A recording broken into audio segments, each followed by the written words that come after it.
that have been initiated by the province, by the federal government, and we'll have a bit of a discussion of some of the efforts by local governments in our region in the central Okanagan. Before getting too deep into our presentation, I do want to thank the team here at the Chamber. We've been working mostly from home and working through the technological challenges. Heather has Kelman from Member Services, our Member Services Manager, has been working feverishly getting the technology all set up so that we're able to do this. We will be doing this on a regular basis, including another webinar session set for next Thursday. More details on that as we move through things this morning. Conscious that we do have a number of folks joining us late. We have a fairly good crowd, which is excellent, but we have some late registrations that Heather will admit those as they come along. The format is fairly straightforward. We will have two presentations. We'll first go to Ian, who will be more formally introduced in a moment, who is in Ottawa, and then Dan Baxter, who's in his house somewhere in the Lower Mainland. So thanks to both of those gentlemen, who will be more formally introduced in a moment, for joining us. And then once they're done, we'll open it up for questions and answers. Those that are new to Zoom, though I suspect everyone's quickly becoming experts, or at least trying their hand at Zoom. So there is an opportunity at the bottom bar to provide questions and answers. Those will be provided to our presenters and to us as we move into the latter stages of our session today.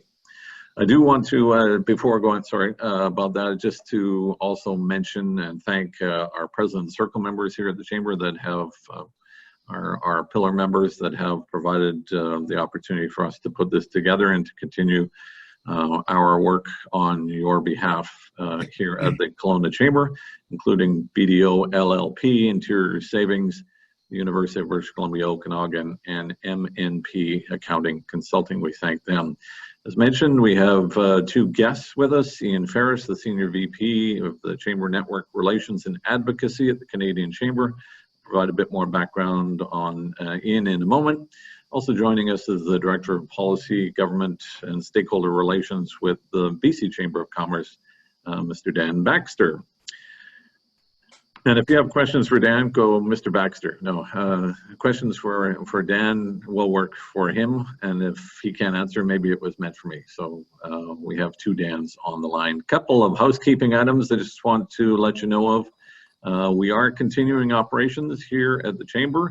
We are your voice through our network in Ottawa, but also through our BC Chamber colleagues with the provincial government in Victoria, and also representing the broader business community and some of the issues that are important to maintaining a resilient economy here in the Okanagan with representatives at City Hall. One of the programs that we are looking to adjust is the Trade Accelerator program. We've done this a number of years in partnership with World Trade Center Vancouver and the Greater Vancouver Board of Trade. We were hoping to be staging this right now, but we are shifting to provide this online. This is a great opportunity for anyone looking to start to plan towards expanding their sales from an export perspective. There are bursaries available of a substantial nature, up to $4,000 for any chamber member. And it's conscious that there are potentially some other members of chambers in the Okanagan that have joined us this morning. So it's applicable to any member of a chamber, not just the Kelowna Chamber. If you want some interest about this program, or information rather, just contact the Kelowna Chamber office and we'll be able to give you a little bit more information of how that will be conducted online in the next little bit. Also a flag for those that are joining. We were about to hold our annual general meeting in early March, and then this happened. So we have now tentatively set April 28th as our online annual general meeting that will take place. We'll confirm the time. We're at the moment have a notional time of 9 a.m. So that does the housekeeping. I want to move on to our presenters. First to speak, but I'll introduce them and give you some background on them before turning it over to Ian first, and then on to Dan. Ian Faris, as mentioned, is the Senior Vice President with the Canadian Chamber of Commerce, looking after network relations and advocacy. And he comes from an extensive background in advocacy work. He's been with the Canadian Chamber for 6 months, but previous to that, he ran the Ottawa Chamber as President and CEO for 6.5 years.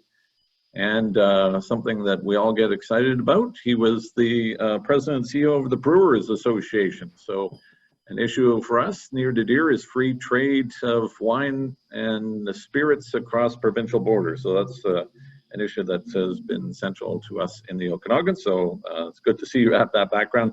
Previous to that, spending a number of years as the Senior Vice President, Public Affairs with Hill and Knowlton. Dan Baxter is the Director of Policy Development and Government Stakeholder Relations, as mentioned. He's been with the BC Chamber 7 years, joining them in 2013. Previous to that, he worked in the office of the Minister of International Trade and the Minister responsible for the Asia Pacific Gateway, the Legislative Assistant for Member of Parliament Ed Fast. As we have UBC in our own backyard, we'll plug the UBC grad and obviously in political science. Thanks to both of you for attending and joining us today for this presentation. I'm just going to do a little bit of a session swap here and turn things over to Ian. Again, Ian and Dan, welcome. Ian, I'll let you turn it over and you can run through some of the slides that you have available for us this morning. Great, thanks a lot, Dan. I really appreciate that. I really want to thank Dan and Heather and Caroline and the Kelowna staff for inviting me. This is it's a good opportunity. One thing that Dan did not mention is I was born and raised in British Columbia. I grew up in Nelson, BC, so it's a bit of a homecoming, even though I'm sitting at my dining room table here in Ottawa, snowy Ottawa, I might add. But it's also great to have Dan Baxter on this as well. We've got the Kelowna and BC chambers. You're very well served with them. They're fantastic contributors to the chamber network and really help me at the Canadian Chamber. Particularly with our national teleconferences that we're hosting weekly during the pandemic, and they're great contributors to that process. And I want to be able to run through some of the federal programming that we have here. I think there's let's just see if I can advance this. This is all not new technology, but always new challenge. There we go. So we've got two sort of simultaneous crises that we're dealing with right now. One, the first is the health crisis, and I think it was a bit of an interesting day so far this morning, and certainly in my time zone. We had the Government of Canada come out with their prognostications on the pandemic and where it's going. So lots happening in the health crisis. But more importantly for us, and I think for this audience, is the economic crisis. And not minimizing one over the other, but we're obviously focused on the economic crisis that's affecting our businesses, particularly our small and medium-sized enterprise businesses.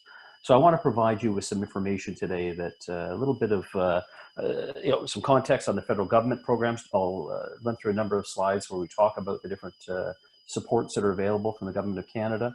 Talk about some of the tools that we're developing for the Chamber Network and with the Chamber Network. And then finally provide a very brief commentary on recovery planning. And certainly not going to go into detail on that because it's being developed now, and we're not at that recovery stage, but we need to plan for that. So let me go to the next slide. So the first program that I want to talk about, and I'm sure many of you will know these programs, the Canada Emergency Response Benefit, or CERB. I think the figure was about 4.5 million claims have already been made, and claims are still being put in daily. But money is now flowing from the federal government to individuals. It's a program for individuals, and it's at $2,000 a month. So it's up and running, and it's really for those workers that have lost income, and you'll see on the screen a number of reasons, and there's more detail around that. But really, it's if you've been affected by the COVID pandemic and lost income, you're more than likely eligible for that. And again, that's workers, but also some employees. If employees are not receiving payment from companies, they're eligible for that as well. The second program is the Canada Emergency Business Account, and that's a loan program. It's effective today. The government announced yesterday that applications will be open today. I think as a business community, we were successful in in pushing the government to act faster. They still need to act faster on other programs, but they've moved up the date from about 6 weeks down to about 2 weeks. So this is a $40,000 interest-free loan program that's available, and most interesting, I think, is the forgiveness of up to $10,000 if the loan is repaid on time by December 31st, 2022. So there's really not a lot that's new in these first two announcements in the last 2 weeks. I'm sure most of you are aware of these. It's really that third big program. It's the Canada Emergency Wage Subsidy. And you'll recall that the government originally came out with a 10% wage subsidy that was fairly broad in its applicability. 2 weeks ago, they updated that to the 75% wage subsidy. And there's been lots of questions. We've had lots of questions from our chamber network on our network telephone calls, video calls that I mentioned earlier. There's lots of questions about the wage subsidy, and we hope that the government yesterday, with their further announcements, will provide a little more clarity to that. And what's changed is in March, you no longer need a 30% decline in revenue to qualify for the wage subsidy. You only need a 15% decline. But for April and May, the 30% threshold holds. In terms of those companies, a lot of new startups, were realizing that they weren't eligible. So there's different methods you can compare, either using what I just talked about. For March, April, and May, you can use month-over-month calculations from the previous year, or you can compare it to an average of January, February 2020. So there's a little bit of flexibility for companies that fall outside of the 30% decline, but based on month-over-month. Second element to that is you can use cash or accrual accounting. So certainly for a lot of chambers and not-for-profits, so they'll use different models than perhaps a typical business. And you have to choose one or the other when you make the application. So that's, again, new criteria that the government brought forward yesterday. And the good news is its applications are being taken as of today. So this is a very timely webinar that we're having, and so some good news there. And I think for those programs, certainly from a Canadian Chamber perspective and the BC Chamber, Kelowna Chamber, all of us will continue to push the Government of Canada to move the money quicker. We can debate the merits of the percentages, whether they're enough or not, and some of the criteria, such as the revenue applicability. But really what we need to do is get cash into the hands of businesses and get it to them quickly. And we're seeing some progress, but we'll continue to keep pushing on that, and that's very critical for us. There's also some changes to the payroll deductions.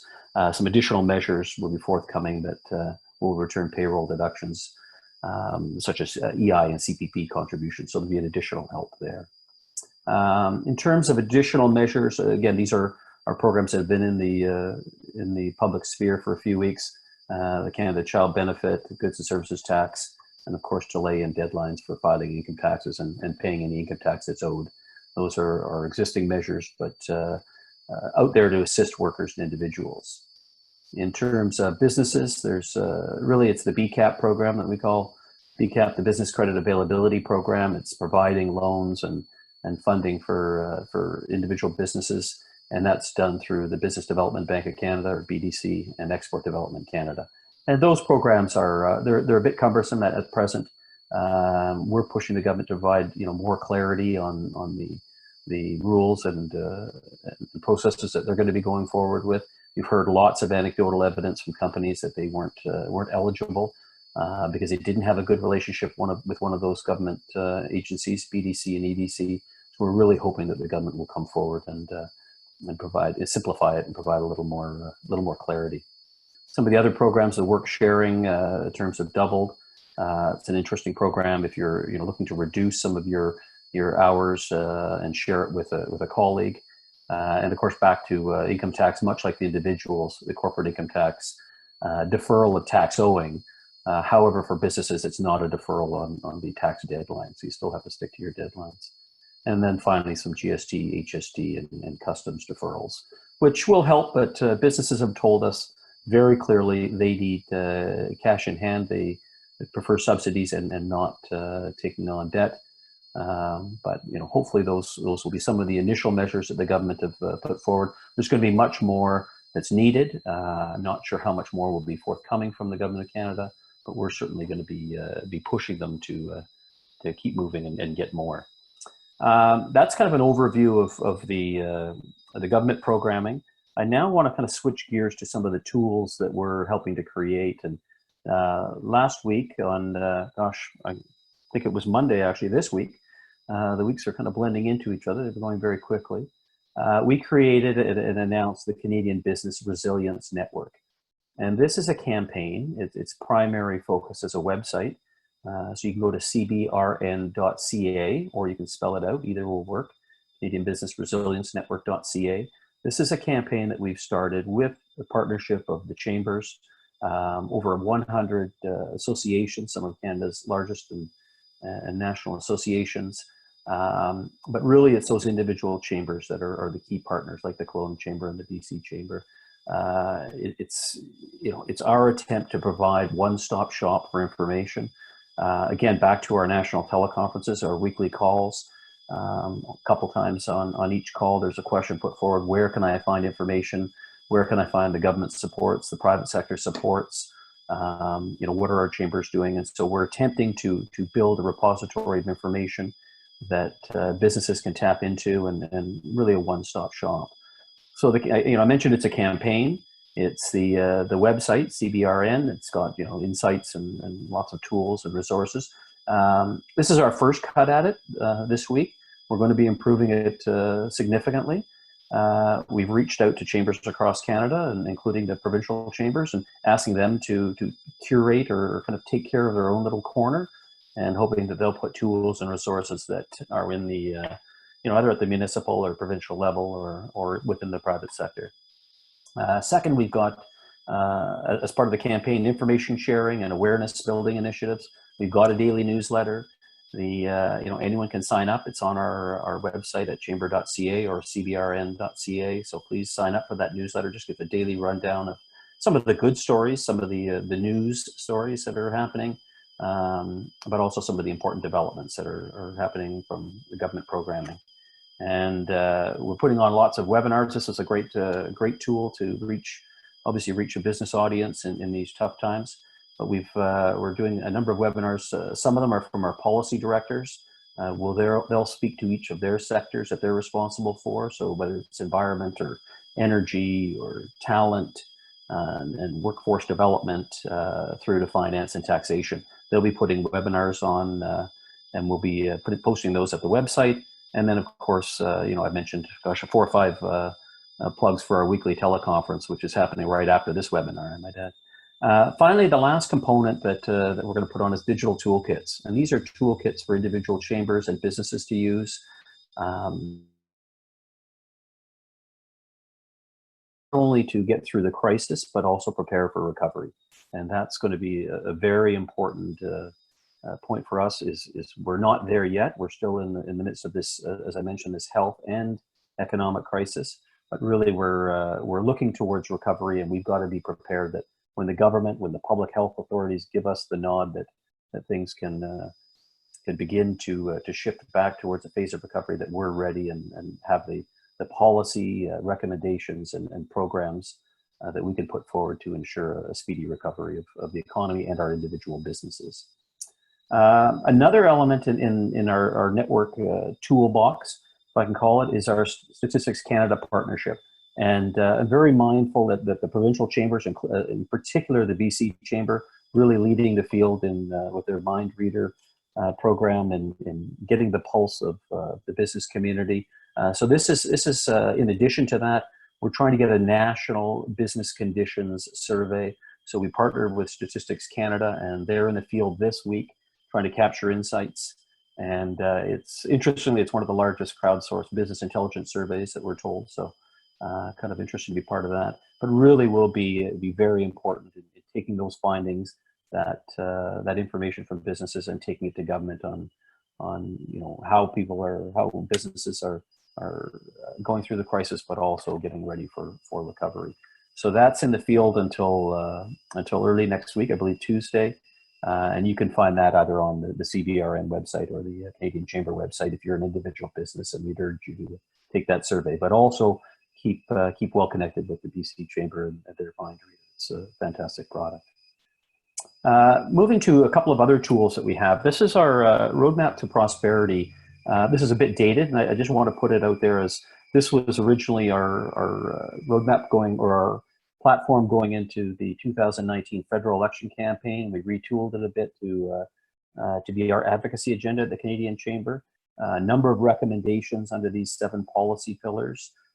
It's a bit outdated right now, but we're going to be retooling even further to make it a little more, I guess, a little more of a roadmap to recovery. I'll come to that in a second. I want to talk about one final area. We've got a number of national working groups that the Canadian Chamber have convened. These are, some of them are former policy committees that we've had and we've changed into a working group, or some of them are new. For example, the National Cannabis Working Group is very new. Pharmacare is new. These are groups that the chambers and our business members are part of, and they're doing some significant work in these policy areas, and that will lead to a lot of our recommendations and those policies and programs that we'll put forward for recovery. But back to recovery, this is transitioning from the roadmap to prosperity to the roadmap to recovery. Here's some, I've got a couple question marks on the title there. These are some of the areas that the policy pillars that we're going to look to fill with maybe not recommendations, but ideas, and we'll certainly be canvassing the chamber network for ideas. But here's just an early snapshot of some of the areas that we think we're going to have to address as we move towards recovery. And that is about it. So I'll pass it back to you, Dan, and I understand we'll take some questions later.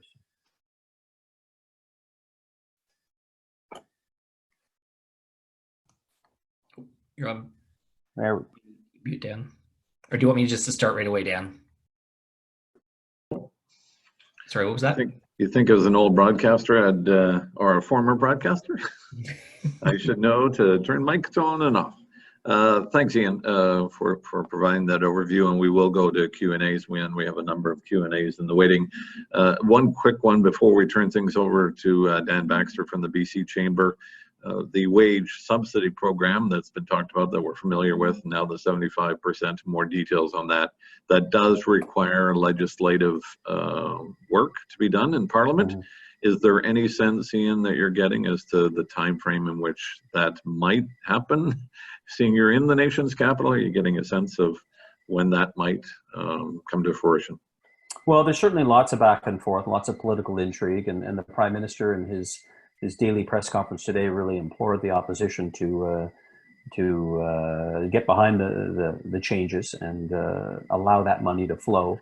I suspect it'll be done in the next couple of days. They're meeting virtually, so it's hard to say, but we hope that it'll happen. I know it's a bit of it's obviously something that needs to happen, that legislative approval, but for many of us, we think it's really a fait accompli that it will go ahead. All right, we're going to shift over in a moment here for Dan. I just wanted to remind folks we are recording this session, so we'll make it available afterwards on our website. We realize there is a bit of a whistle somewhere along the line. One thing we're all learning as we shift to this new technology, there are all technical challenges. We're all working from Wi-Fi's. I think we've put on the limits of platforms such as this because there was such a shift to this technology, but in some way, this may be a good thing to make us more competitive on the technology side. So I'm going to shift things over now to Dan Baxter from the BC Chamber. Dan, over to you. Thanks, Dan. Let me just get my presentation up and running here. Hopefully this is working. All right. And thanks for having me, Dan. Obviously a pleasure to be here joining the Kelowna Chamber and other chambers throughout the Okanagan. And of course, Ian, it's obviously great to follow you, because I think this does obviously, I think as you were saying, showcase the power of the chamber network, that with your membership dollar in Kelowna, you have the ability to access all 3 levels of government, local, provincial, and national. And of course, at this time, obviously, we need to be pulling all levers of government here to support our business members. So I just wanted to go through a few of the provincial supports, because I think, Ian, you did a great job really highlighting obviously what's available at the federal level, and the federal government has been definitely the lead point. What you'll see, I think, in a lot of the financial supports from the provincial government is very much more of a fill the gaps approach, and maybe supplement what the feds have been doing. So before we get there, though, what I would like to highlight is how the BC Chamber Network has engaged. And this is just one example of the many different things throughout the network: Kelowna Chamber, other chambers in the Okanagan, across BC, and of course across Canada. But here in BC, we engaged right away through our BC Mind Reader platform in partnership with Small Business BC, BC Economic Development Association, and Community Futures, even though the slide there only shows the BC Chamber and Small Business BC for some reason. But we launched a COVID-19 Impact Business Survey, which we had 8,000 responses by the time we closed it. And we use this data, and I know local chambers use this data when they were talking with their MLAs, MLAs who might be ministers, opposition, and of course government. And of course, this is a shout out to all elected officials who have come together here in British Columbia, and I think done a great job, just to do their jobs, whether it's opposition or government, but to always keep the eye on the ball, which is obviously supporting our residents, keeping them healthy, and of course supporting business and trying to support business. So we've had conversations with Minister James, the Premier, before they initially did their first round of supports. We talked with Minister Mongell, Jobs Minister. We also had conversations with the Deputy Minister of Labour and other ways like that. We also have done letters to the Minister, Minister James. And of course, that fed into what was called the government's first step, the BC COVID-19 Action Plan, which is a $5 billion initial start, $2.8 billion to help people and fund services we need to weather the crisis, so make sure we're funding healthcare. And of course, $2.2 billion to support business and then help them recover after the outbreak. So the way this breaks down in terms of that support is, and what we heard in the data, going back into that data, and it was the key ask, the top ask for our initial submission to Minister James and the Premier.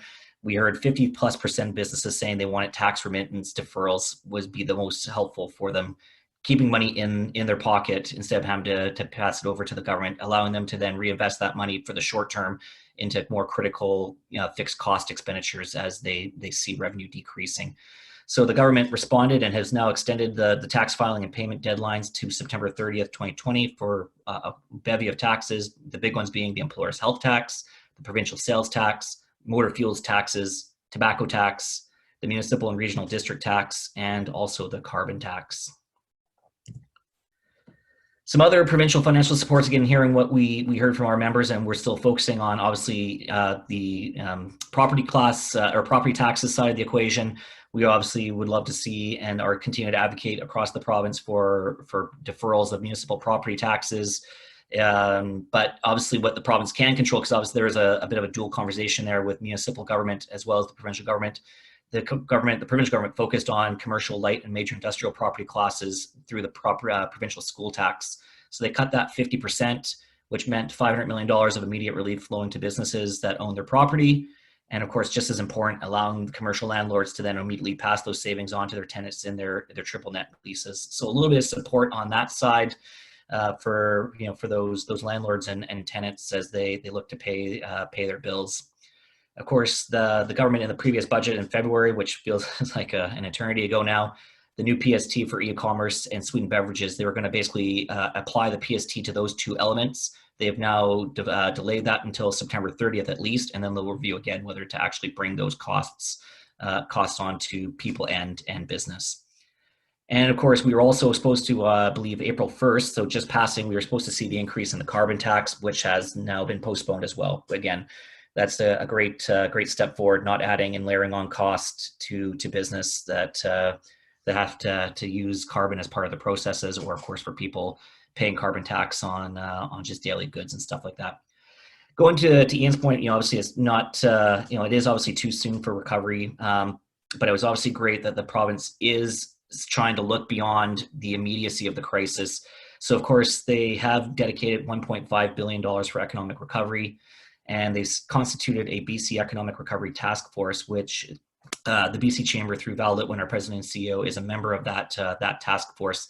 So it's a weekly call where we can continue to feed in ideas that are needed right now to support business, and of course start to have the conversation about what we can do to recover. So of course, any ideas you're having, thoughts, concerns, questions, that's where it's great to get them to people like Dan in Kelowna, so that they can feed into ourselves at the BC Chamber, and we have that direct conduit to government. Just a few other supports for on the employee side, because obviously we're business owners that don't just care about our businesses, we care about our workers as well. And of course, the BC Emergency Benefit for Workers is a one-time $1,000 payment for people who've lost their income, lost their jobs because of COVID layoffs, COVID related job loss. And of course, this basically aligns with the CERB at the federal level. So if you're qualified for that, you pretty much get a $1,000 check from the provincial government, tax-free. They're looking at one-time enhancements of the climate action tax credit in July. And again, that's more for moderate to low-income families, making sure they have money in their pockets. And of course, support for renters and landlords through a new temporary rental supplement, halting evictions and freezing rents. And of course, that's just key to make sure people have security of home, but that we're finding a way to make sure that, people can obviously pay the rent. And of course, landlords who, especially if you say it's an income suite in a house, that helps them pay the mortgage as well. And then further rental supplements through BC Housing. And I believe all these highlighted points, and Dan, feel free to share the deck, because all those underlined points are links to various places where you can find more information and how to apply for these programs. On the Crown Corp side, again, this is important too, that government is not just doing direct stuff through the provincial government. They are, and their Crown corporations are offering support as well. So various supports from ICBC offering deferment payments for up to 90 days, no penalty. BC Hydro customers, I know a lot of us were potentially on BC Hydro, so you can either defer payments through the COVID-19 Customer Assistance Program. I provide the number there to call. There's access to grants through the Customer Crisis Fund. And just recently announced, the government has also put in a new measure where individuals, residents, and commercial small businesses can receive a 3-month credit. So effectively 3 months paid hydro bills through the COVID-19 Relief Fund. There's also things for Forest BC, which I know a number of businesses and people in the Okanagan have more access through Fortis and gas. So they're waiving late payment fees there and ensuring no customer is disconnected. And of course, on the WorkSafe BC side, deferring payment of their Q1 2020 payments for 3 months. So again, that idea of making sure that money is staying in the hands of businesses to pay for other needed expenses. And of course, the beauty of that is that these are all things that we were able to feed into, that we heard through the data, that we're hearing through our local chambers. So obviously, please feel free to continue to have that information feeding in, because it's helping us to have these real-time conversations with government at all levels, whether it's Kelowna, us in Victoria with the BC Chamber of Commerce, and of course, Ian with the Canadian Chamber, and Perrin and Co. and all the policy directors there. But going forward, just going back into what we are doing now, we've started a bi-weekly pulse check. You might have seen this through the platform, if for those who are on it, or various sharings from Dan and his team. But we are now going to continue to do a pulse check, where again we're now measuring success. Are the programs working? What else still needs to be done? And of course, what we saw from that initial pulse check, some of the further supports, obviously further reducing tax rates facing BC businesses and households, more direct support for industry sectors, particularly those affected by the pandemic. So that could be, again, the tourism sector, which is a big part of the Okanagan economy. But the first real direct one, and this is going to be a key focus, in collaboration with property owners and tenants, consider remedies for businesses not able to pay rent. And then, of course, further deferment of tax remittances fees in BC businesses, freeze municipal business property taxes. Those all have 30% or more in terms of some of the solutions that business would like to see the government now move on into that next step. And of course, what that means is a lot of those things, especially when you get down after like around that third one, third, fourth, and fifth, we want to really get a sense of what is the impact of fixed costs. What does it mean to a business? And you can see here just a little bit of data we did when we used the platform to survey fixed costs for business. And you see labor cost 30%, rent and utilities 28% as a mean. Obviously, as a median, it's 30 and 20. But basically, 50% or more of fixed costs are around labor and around rent, utilities. And why is that important? Well, for us at the next steps, and of course, there's multiple next steps here as well. So that's why nothing's off the table. Everything is being considered and put forward to government. We kind of highlighted 8 in our second letter to Minister James, 8 various issues, but 3 of them that were probably the top most 3 based on the data and what we're hearing from local chambers and other businesses is develop a business rental assistance support program.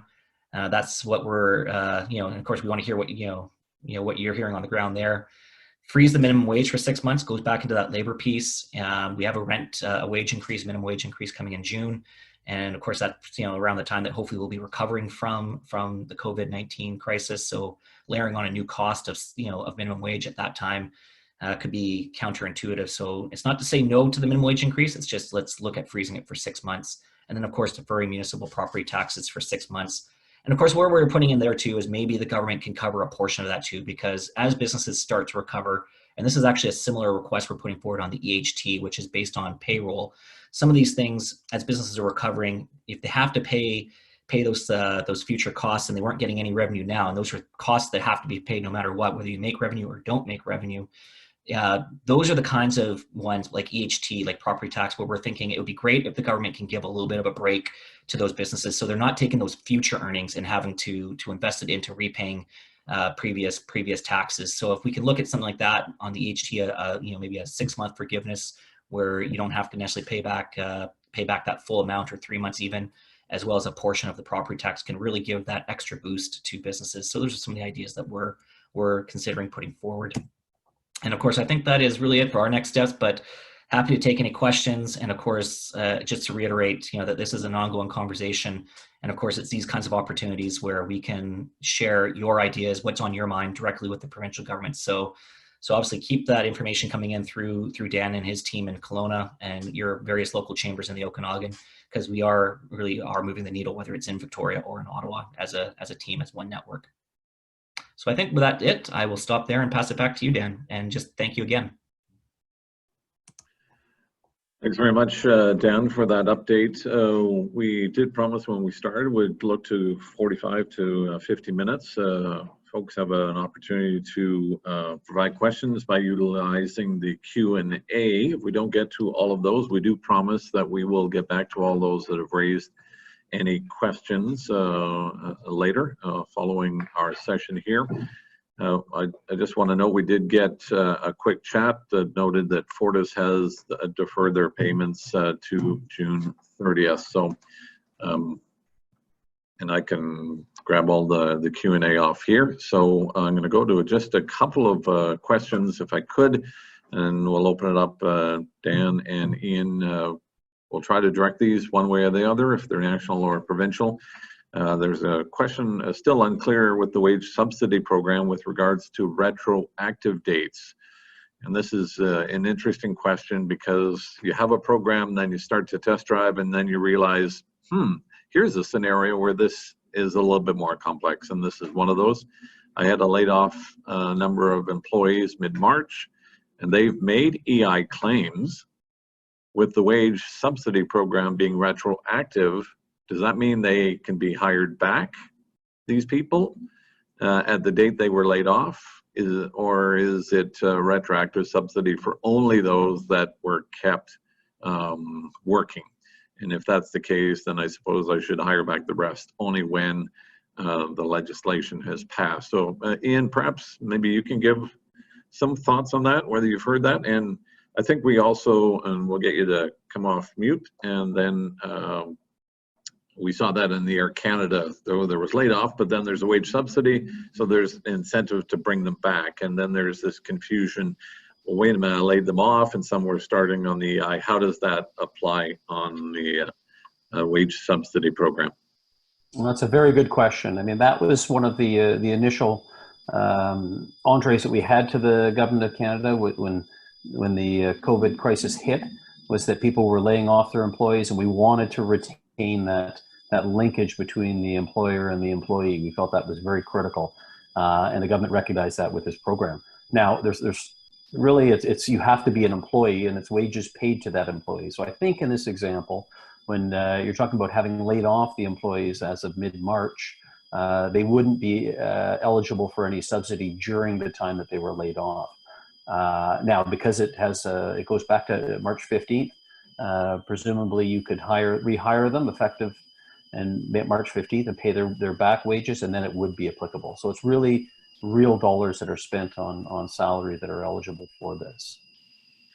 One of the things that struck me, and Dan, you had mentioned it with respect to the taxable, when you get the wage subsidy, or if you're accessing the emergency benefit, that is taxable, but Dan, the BC one-time 1,000 is non-taxable? You're on mute, Dan, sorry. Can you unmute Dan?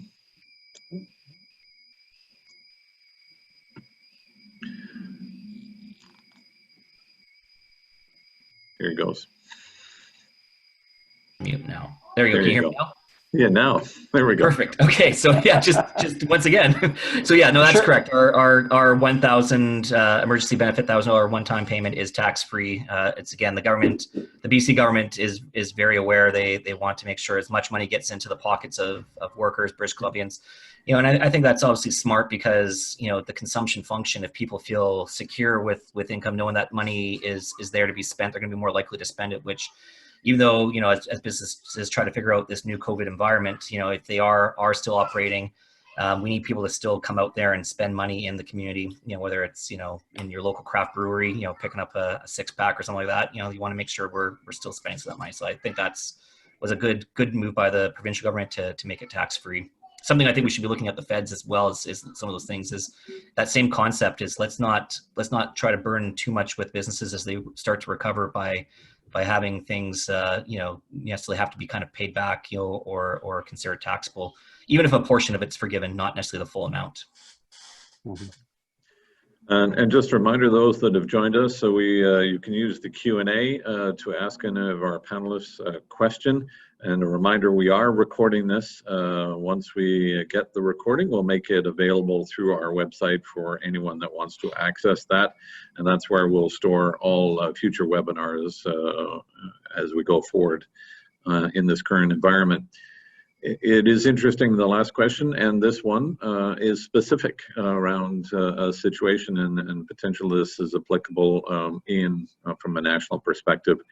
Because there are nuances on these, and conscious, you know, it's always good to go to the experts on some of these in specific terms, and most businesses have someone they rely on from a tax perspective or a legal perspective, but we'll make a reference to it as best we can on these. And if though the individual that posed this question, if you kind of want to follow up with us, we'll certainly chase some of this a little deeper for you. So the question was, I have a second business. It's a day spa with a retail e-commerce component attached to it. This is closed completely as far as the spa services. It's personal services, so they are required to shut down. They're concerned, which is because it's labor focused, but I've kept the e-commerce component running with one employee still working. The low margin revenue from the e-commerce store makes my eligibility questionable as far as the wage subsidy program is concerned. So the question is wondering whether I can report, or the business can report, the revenues from the spa services division within that business rather than the overall business revenues in order to qualify for the wage subsidy. So you have these types of businesses that have an e-commerce component to it, but also have the labor side. The labor component has been shut down by government because it's personal services. How would the wage subsidy? Very interesting scenario. That's a tough question. That's a very good question. I mean, really, I think it's how the business is structured. You know, it started off with a second business. So if it's a separate business, has a separate business number with the Canada Revenue Agency, that makes things easier. I suspect this is not, just by, you know, the actual question in the last sentence talking about a division. This is something we could certainly look into and report back through Dan and his group. But I don't know the answer to whether you can only report part of your revenue, again, depending on the structure of the company. And that's one of the benefits, and appreciate, gentlemen, for you both joining. There is some takeaways from this. If questions arise or issues are noted, we certainly pass it on. And Ian, we appreciate you joining us so that you can take some of this away, and even to the national network call that's coming up shortly. And I do have a couple of questions with respect to that and suggestions of things to think about. One of the other questions we have is direct to you, Ian. Are the weekly newsletters the only way that people can communicate with the CBRN? One thing is communication out, but because we're network, we also want communication in. So we we have the ear of the government, we need to have information from the business community, our members, that we can funnel back up. Is that set up with the CBRN? That's not set up yet. That's what I talked about, the first tranche of information, the functionality that we're building in. We'll have lots more coming. So that's a very good point. And one of the things that we've set up, we have our forum. We've also, put our emails out there. We have a very active board of directors in the community. So if that information, if there is a scenario, as an example of one we just saw, we can dig a little deeper. I think once the legislation is passed and applications start to come in for the wage subsidy, what that application process, I suspect there will be some confusion or potential clarity. And if that occurs, once that's up and running, please, if you're on our webinar today, let us know, and we will funnel it up both from a provincial and a national perspective among this great network that we have. There was a question, and I don't know if you can comment, Ian, and conscious we have about 8 minutes to go. We did promise we'd finish by the bottom of the hour. Hospitality and the hotel industry and tourism is a major driver of the economy, well, probably across the country, but certainly strong in the Okanagan.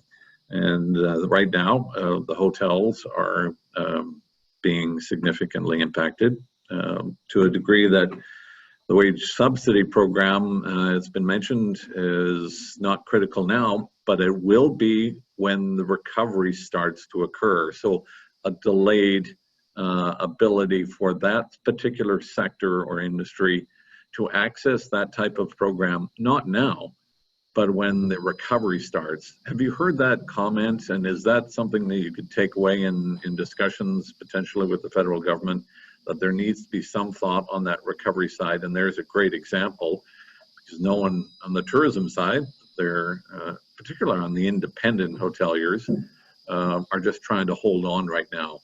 But to know that a wage subsidy program would be there in the future to help in that recovery, or potentially something similar to that. Are you aware of, has that been mentioned, or with respect to that sector? Well, certainly, I haven't heard it from a tourism-related perspective. We have heard that there's a need to extend this program. It's for 3 months, so it's, again, we've gone over the months of March, April, and May. The Prime Minister and ministers in their press conferences have clearly stated that they're looking at at this sort of week by week, month by month, and we fully expect that if the crisis does continue, that we would see an extension in the program. But I really like your idea that is saying that it's really for that recovery phase. If there's a distinct crisis phase versus recovery phase, and I've kind of made some of those comments or that distinction already. We are putting together, now this is from a national perspective, but we're trying to put together I won't call it a working group. It's not like the working groups that I talked about earlier, but a group of hospitality and tourism companies, chambers.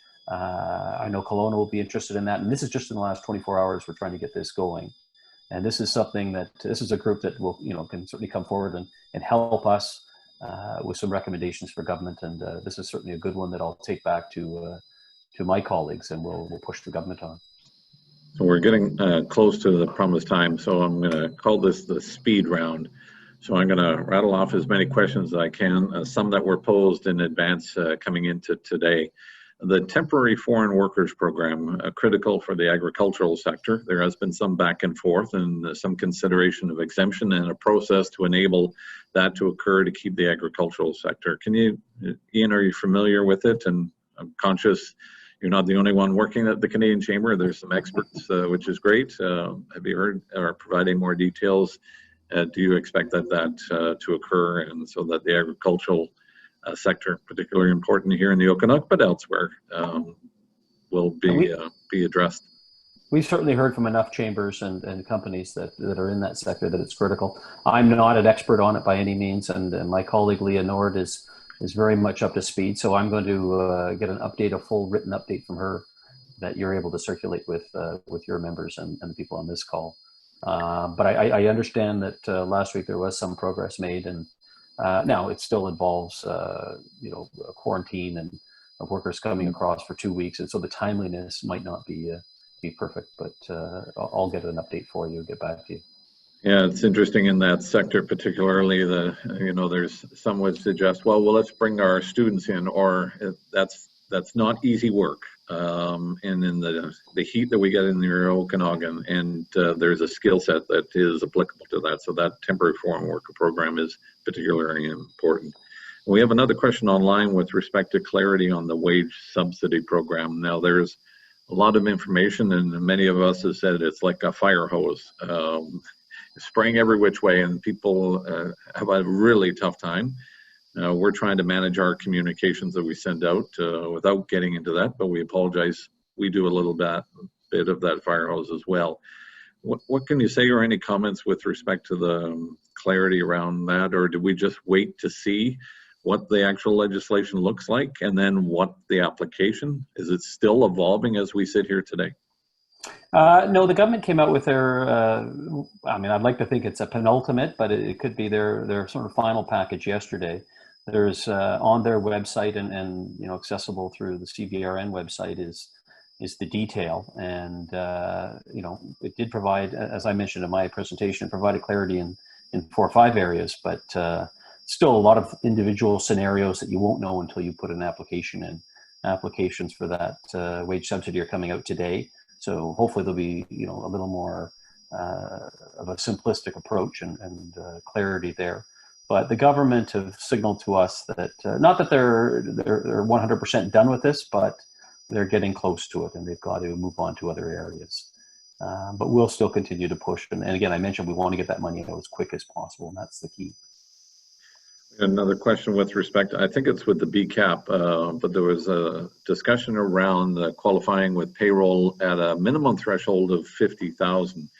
We had a question from a local contractor that doesn't recognize his income just solely based on the wages. It's the value accrues because there's an ownership component and a dividend portion. So there's concern that they would qualify for that. Can either of you address that question? Well, I certainly can quickly, and then I'll turn to Dan. I don't want to hog all the time here. That's not the BCAP program. That's the loan program, but interest-free loans. Yeah.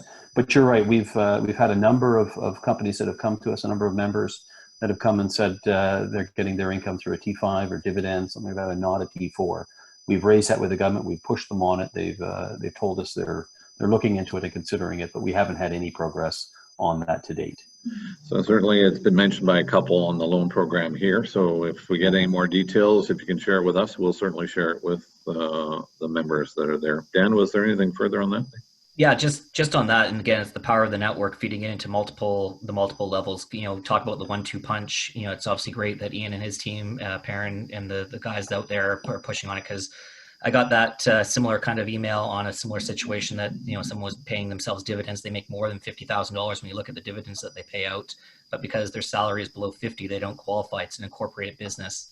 And so we were actually just literally that day, like I got that email in the morning, and I was on a call with the Minister of Middle Class Prosperity with Val, literally that afternoon. So I was able to flag it directly to her staff, and again, I think it's one of those things, they're taking it away, they're looking at it.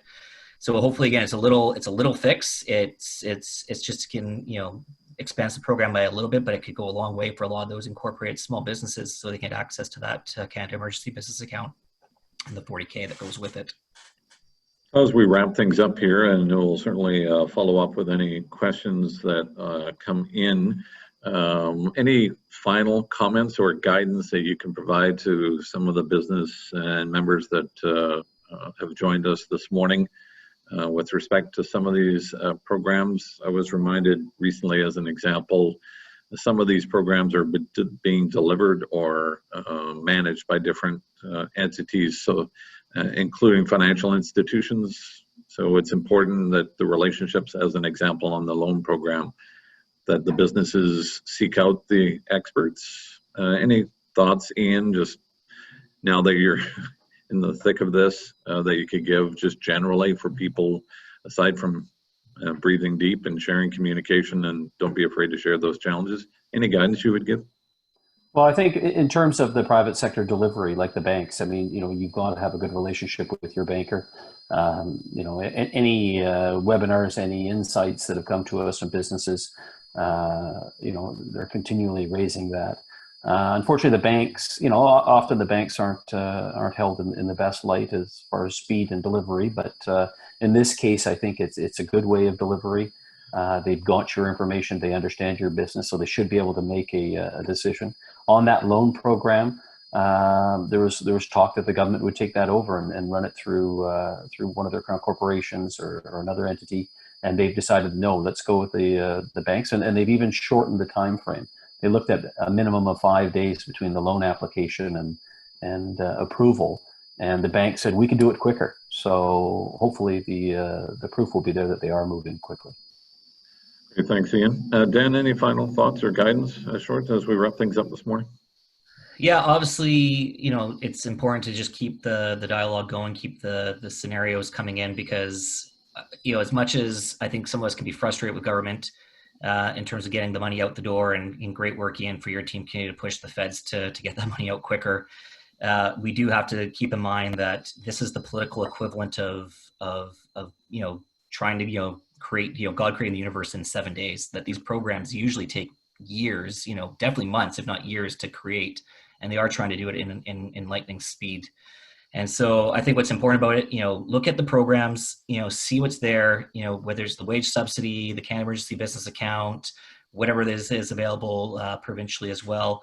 Ours are a little bit more straightforward. The feds are a little bit more complex. If you feel like you are eligible to apply for those things, go for it, put the application in, because worst case scenario is they're going to say no. And if they say no, that kind of information is helpful for people like Ian, people for me, for you, Dan, to basically then go back and start to have conversations with government to figure out why the answer was no. Because the goal here is to make sure that we can get businesses to have the resources they need to stay resilient. Because, I was mentioning with my colleagues the other day, really recovery starts with resiliency. And if we can't keep businesses resilient, then we can't get to recovery. And that's what a lot of these programs are meant to be doing. That's what we're pushing for. And so we're going to continue to do that. And of course, we just need that intel, that insight from you guys on the ground who are experiencing these programs and how they're working, just so we have a better and more effective advocacy on your behalf. Mm-hmm. Thanks, Dan. We're going to wrap things up. I do want to thank both gentlemen for joining us, Ian Faris from the Canadian Chamber of Commerce and Dan Baxter from the BC Chamber. It's been our pleasure to host you on this webinar. Again, we're going to do this next Thursday as we talk about in some detail tax implications of some of the government programs that businesses need to be aware of, and some of our upcoming ones will include a roundtable we'll do on April 21st to talk about some of the legal aspects that some of our nonprofits need to be aware of with respect to accessing some of these programs and continuing to ensure that they operate and fulfill their obligations. So we have a large number of nonprofits as part of the Chamber Network. And our Okanagan School of Business online speaker series will resume. Well, it's new. We used to do lunch, now we're going to do online. So it's a bring your own lunch to this webinar. It'll take place on April 22nd at 12 o'clock. We're pleased to have His Worship Mayor Colin Basran joining us. It's presented by Business Finders. That'll be on Wednesday, April 22nd. Mark it in the book. Just want to close by thanking our growth sponsors that have been loyal with us through this process and help us keep the lights on, and the folks working on behalf of the business community here at the Kelowna Chamber of Commerce. Thanks all for joining us. We wish you well for the long weekend. Stay safe and stay healthy. Thanks very much. Thank you. Thanks, Dan. Thanks, team.